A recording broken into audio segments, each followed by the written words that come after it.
Hello everyone and welcome back to the Dark Domain. Now I know a lot of you these videos to sleep. So before you drift off, I thought it would be a fun idea. If everyone could leave a comment to let me know where you are listening from in the world. Also like and subscribe if you are enjoying the episode. Right, let's get comfy and relaxed and let's. It was supposed to be a normal night. Mia lay on her bed, her phone resting on her stomach, the dim glow of the screen casting eerie shadows on her bedroom ceiling. A notification popped up. Her group chat had been created. She and her friends Jason, Claire, Ben, and Lily were planning their weekend trip, a much-needed escape from school stress. She tapped the screen, opening the chat. A cold shiver ran down her spine. There were 6 names in the group. Sarah's name was there. Mia's breath hitched. That wasn't possible.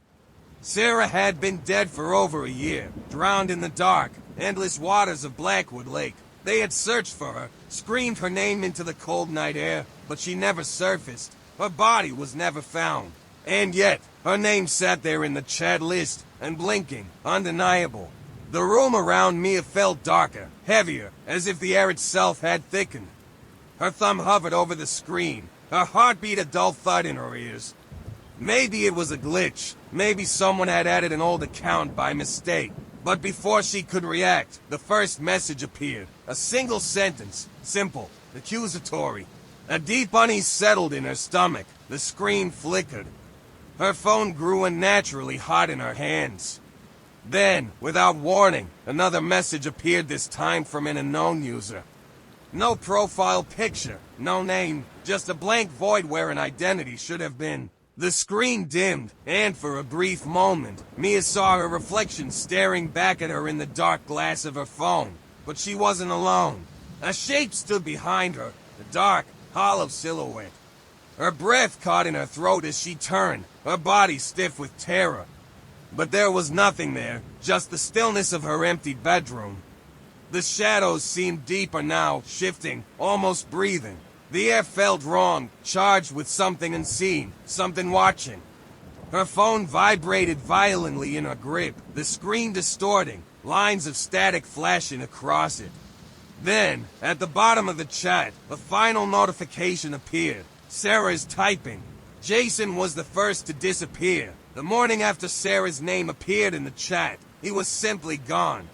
His mother found his bed neatly made, his phone still on the nightstand, screen glowing softly with a single unread message. His shoes were by the door. His keys were on the kitchen counter. It was as if he had stepped out for a moment and never returned. The police searched, but there was no sign of him. No forced entry, no struggle, no evidence he had ever left the house.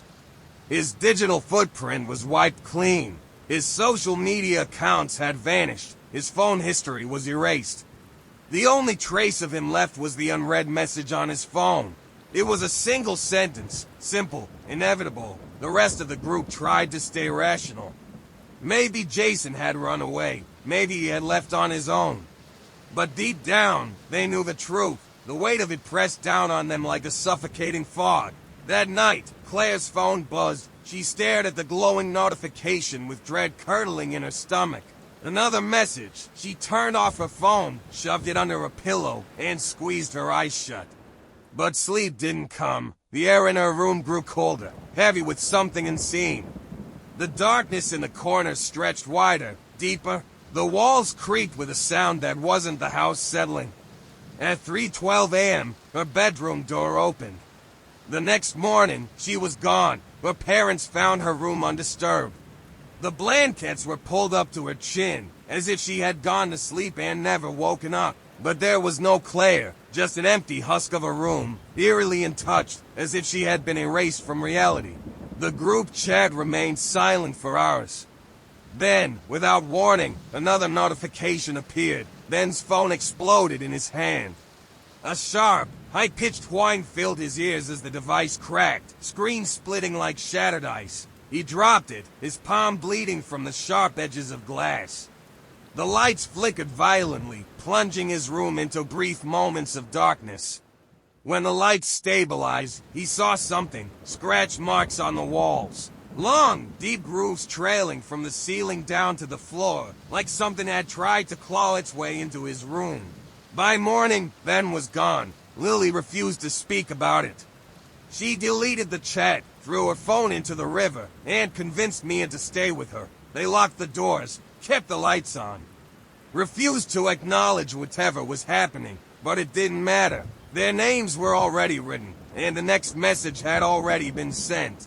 Lily didn't want to be alone. She packed a bag and went straight to Mia's house, refusing to stay in her own. Neither of them spoke about what was happening. They didn't mention Jason, or Claire, or Ben, as if not saying their names would erase the truth. Lily refused to touch a phone. She had thrown hers into the river that morning. Mia followed her lead, shutting off all her devices and stuffing them into a drawer.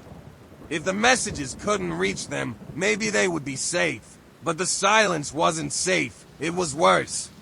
That night, something moved in the walls. Mia heard it first a faint, rhythmic shuffling, like someone pacing just beyond the plaster. It started above them, in the attic, slow and deliberate. Then it moved down, into the walls, creeping closer with every step. Lily lay beside her, frozen beneath the blankets. Neither of them dared to breathe. A floorboard groaned in the hallway outside Mia's bedroom door. The air turned ice cold. The doorknob twitched. Something was there, waiting. Then, the soft sound of fingernails trailing down the wooden surface. A long, deliberate scrape. Mia shut her eyes, forcing herself not to move, not to scream. The sound stopped. Silence stretched, heavy and suffocating. Minutes passed, then hours. Neither of them moved, trapped in that frozen moment. Eventually, exhaustion overtook them, dragging them into restless, uneasy sleep. When Mia woke, she was alone. Lily's side of the bed was empty, the blanket still indented where she had been. The room was silent, but something was wrong. The air smelled damp, cold, like lake water. Mia's stomach twisted. Her closet door was open, not wide. Just enough to see the darkness yawning inside. And there on the floor was Lily's phone. Mia knew Lily had destroyed it. She had thrown it into the river. But there it was, glowing faintly in the shadows. The screen was cracked, glitching, barely holding onto an image. A photograph. It was a picture of Lily. She was asleep in Mia's bed. And behind her, standing in the darkness, was a figure, pale, hollow-eyed, with strands of hair clinging to a face too familiar to be real. Sarah. Mia's throat tightened. A new message appeared on the broken screen. Just 2 words. You're alone. Mia didn't run. She knew there was nowhere to go. Jason, Claire, Ben, and now Lily one by one. They had vanished without a trace. The group chat was empty now. Only her name remained. She stared at Lily's phone, still lying on the floor where she had found it. The cracked screen flickered weakly. The image burned into it. That pale, wet face, those hollow, dead eyes. Sarah. Mia wanted to scream, to smash the phone, to destroy the thing that had brought this nightmare into her life. But she knew it wouldn't matter. The messages always found a way.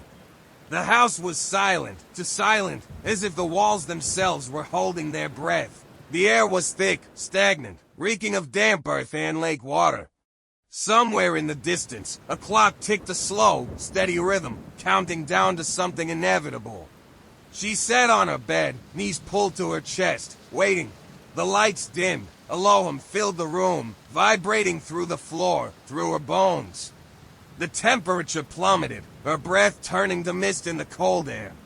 The darkness in the corners of the room thickened, pulsing like a living thing. Then, the phone screen changed. A new notification. Sarah's calling. Mia's stomach twisted. The phone vibrated violently, rattling against the floor. The ringing grew louder, distorted, wrong like a voice screaming from the bottom of a deep, endless abyss. She covered her ears, shaking her head. No, she wouldn't answer. She couldn't. The lights went out. For a moment, there was only darkness. And then footsteps, soft, wet, coming from inside the room. The air turned heavy, pressing down on her chest, suffocating her. A damp, rotting scent filled her nostrils, thick and cloying, the unmistakable stench of something that had been underwater for far too long. Something moved in the darkness. The phone stopped ringing. A final message appeared on the screen. Look behind you. Mia didn't move. She didn't breathe, but she felt it, the cold breath against the back of her neck. The slow, deliberate movement of fingers reaching toward her. The sound of water dripping onto the floor. A whisper, barely audible, yet deafening in the silence. "Why did you leave me?" The room tilted. The walls warped, shifting like ripples on the surface of a lake. The darkness swallowed her whole. And then nothing. By morning, Mia was gone.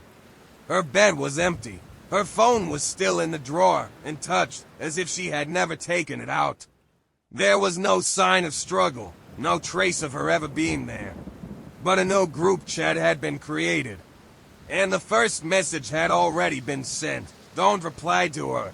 The world moved on as if Mia had never existed. Her house remained untouched, her bed neatly made, her phone still powered off in the drawer. No one saw her leave, no cameras captured her disappearance. There was no evidence she had ever been there at all, but something was left behind. The group chat had been erased, no history, no messages. Nothing to prove it had ever been created. And yet, a new chat had appeared, one with an unfamiliar list of names, a new group of 5. And at the top of the screen, the first message had already been sent. Don't reply to her. Somewhere, miles away, a teenager named Emily frowned at her phone. She didn't remember joining this chat. The names in the group were unfamiliar, except for one. Mia. A chill ran down her spine. Her fingers hovered over the screen. The chat was completely silent, except for a single notification blinking at the bottom. Mia's typing. A cold breath whispered through Emily's room, raising the hairs on the back of her neck. The air smelled damp like lake water. Then, the first message appeared. "You're next.